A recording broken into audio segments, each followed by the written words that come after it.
Space, the final frontier. These are the voyages of a new Trekkie. My 5-year mission to search out Star Trek media, to seek out our fans and merchandise, to boldly go where no fan has gone before.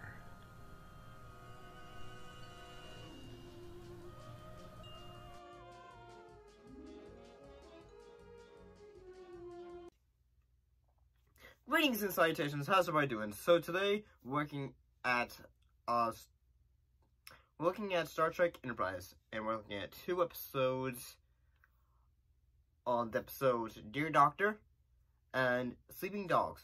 Today I'm going to be doing something different in the fact, I'm going to be comparing, what works about Dear Doctor, and why, in my opinion, that Sleeping Dogs does not work as well. And if you like Sleeping Dogs, it's great. So let's go ahead and look at Dear Doctor.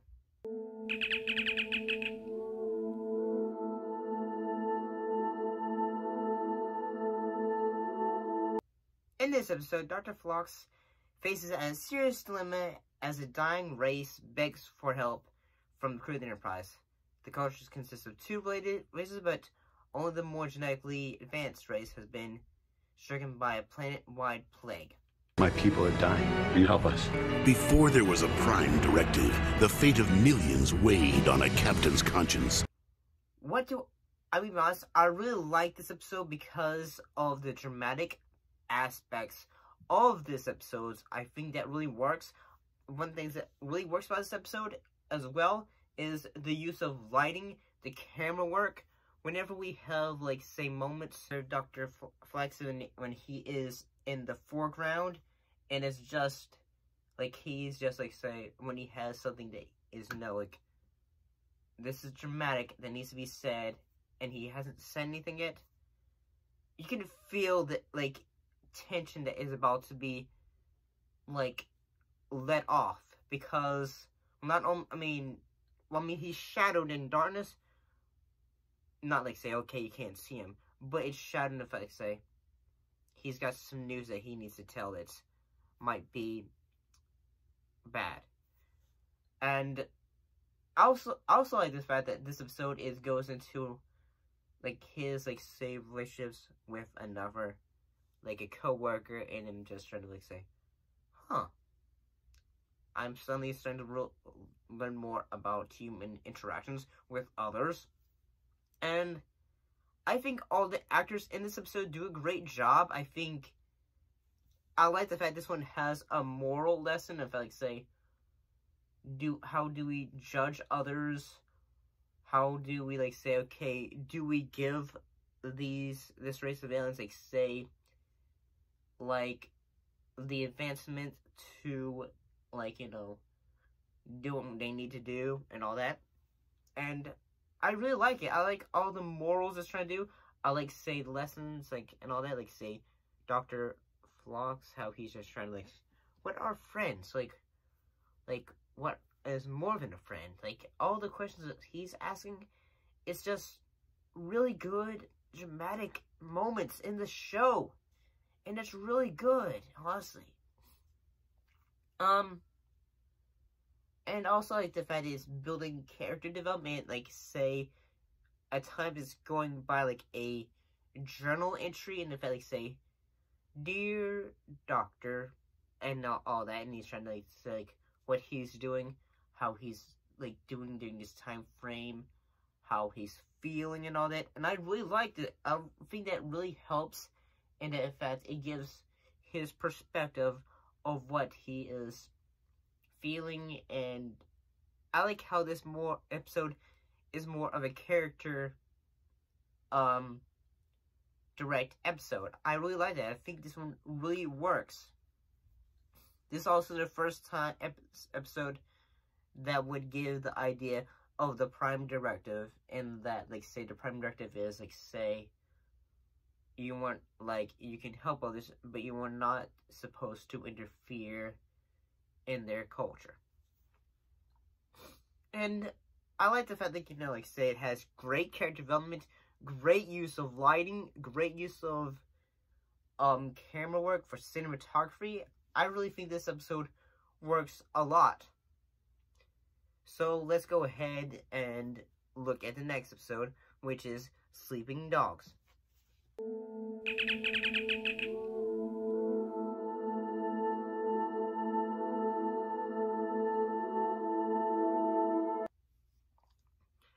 In this episode, Sapol, Reed, and Insing Seto are stranded on a Klingon vessel sinking into a gas giant. Archer tries to convince a captured Klingon to help before the Wade team is crushed by the pressure of the planet's atmosphere.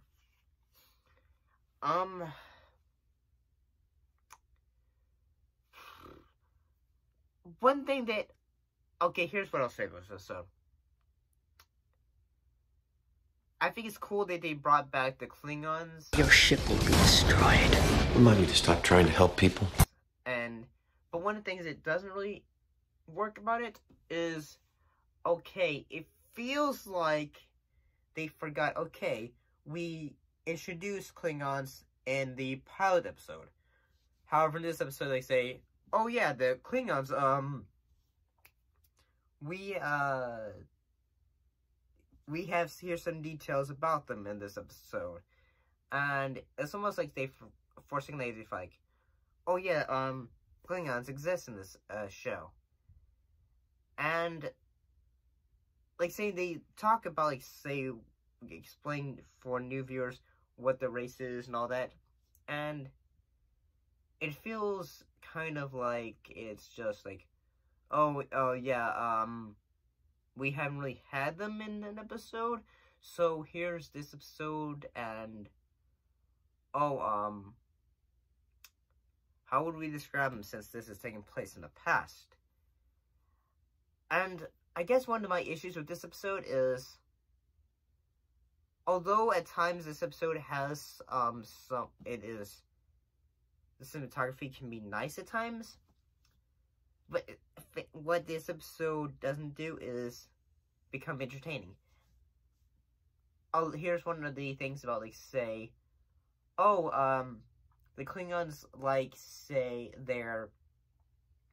the food they like to eat, apparently there's, like, a line that says, oh, they like to have it fresh. The crew discovers the Klingons' dirty little secrets.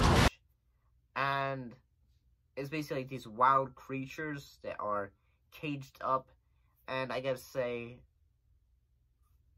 okay, it's just, the way it's just shown off, it's like, say, oh! I mean, like, it's like, suddenly, like, they open a door and then they go, ah! And I'm just like, okay. I mean, mostly it's because it's not, like, it's just like, that's something interesting, but they don't dwell on it. They don't really say, okay. And they use, like, a communicator to explain their language. They translate it and all that. But there's nothing that, in my opinion, that makes me think, okay, this is,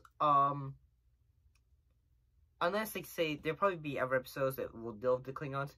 This one doesn't really say, okay, here's the Klingons, here's what they would do in the past, and here's why they were be feared warriors many centuries later.